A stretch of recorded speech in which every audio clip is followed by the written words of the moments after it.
ஸ்டைலில் சிம்பிளாக மீன் குழம்பு எப்படி செய்யறதுன்னு பார்க்கலாம். இந்த மீன் குழம்பு எப்படி செய்யறதுன்னு பார்க்கலாம்.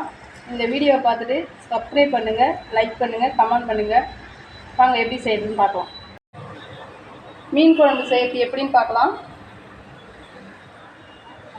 எண்ணெய் ஊற்றிக்குங்க. 1/2 ஸ்பூன்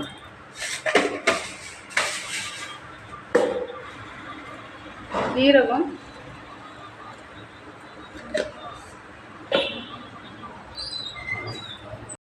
கடுகு 1/2 ஸ்பூன், பூண்டை உரித்து இது மாதிரி இடித்து எடுத்துங்க. நல்லாயிருக்கும், சுவையாக இருக்கும், டேஸ்ட்டாக இருக்கும், மணமாக இருக்கும். நான் அந்தமாரி இடிச்சுக்கிறேன். ஒரு சின்ன வெங்காயம் ஒரு 100 கிராம் எடுத்துருக்கேன். அதையும் இதில் நல்லா இடிச்சுக்கணும்.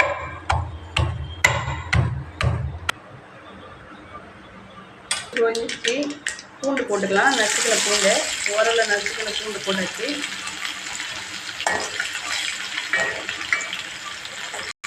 உரலில் நசுக்கி வச்சிருந்த வெங்காயம் இதை சாரோட போட்டால் அவ்வளோ டேஸ்ட்டாக மணமாக இருக்கும். இது நல்லா வதக்கிக்கலாம். போட்டுக்கலாம்.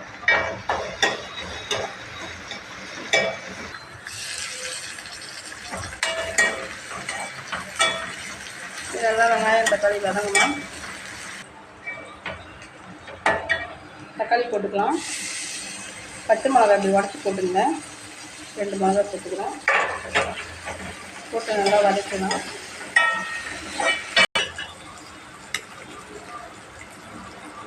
ஒரு ஸ்பூன் காரப்பொடி, மிளகாத்தூள், மல்லித்தூள் 1 ஸ்பூனு, மஞ்சள் தூள் 1/2 ஸ்பூன். இதெல்லாம் போட்டு நல்லா வதக்கிங்க. பாருங்கள், இந்த மாதிரி ஆயிடுச்சு. இப்போ புளி கரைச்சி வச்சு தண்ணி ஊற்றிக்கலாம். ஒரு நெல்லிக்காய் சைஸ், சின்ன நெல்லிக்காய் சைஸ் புளி கரைச்ச தண்ணி ஊற்றிக்கலாம்.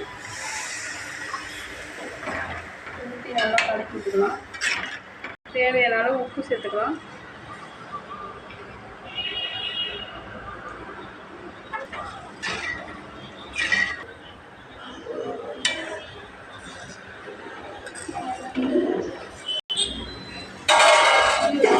கவலை மீன் தாங்க நான் வாங்கியிருக்கேன். கவலை மீன் சேர்க்கலாம்.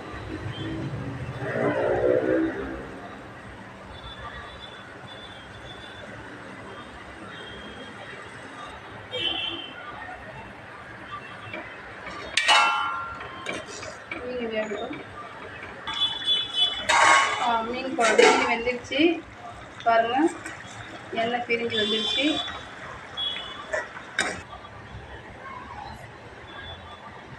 இந்த மீன் குழம்பு செஞ்சது உங்களுக்கு பிடிச்சிருந்தா கமெண்ட் பண்ணுங்கள், லைக் பண்ணுங்கள். நீங்கள் செஞ்சு பார்த்துட்டு எப்படி இருக்குன்னு சொல்லுங்கள். அடுத்த வீடியோவில் பார்க்கலாம். பாய்.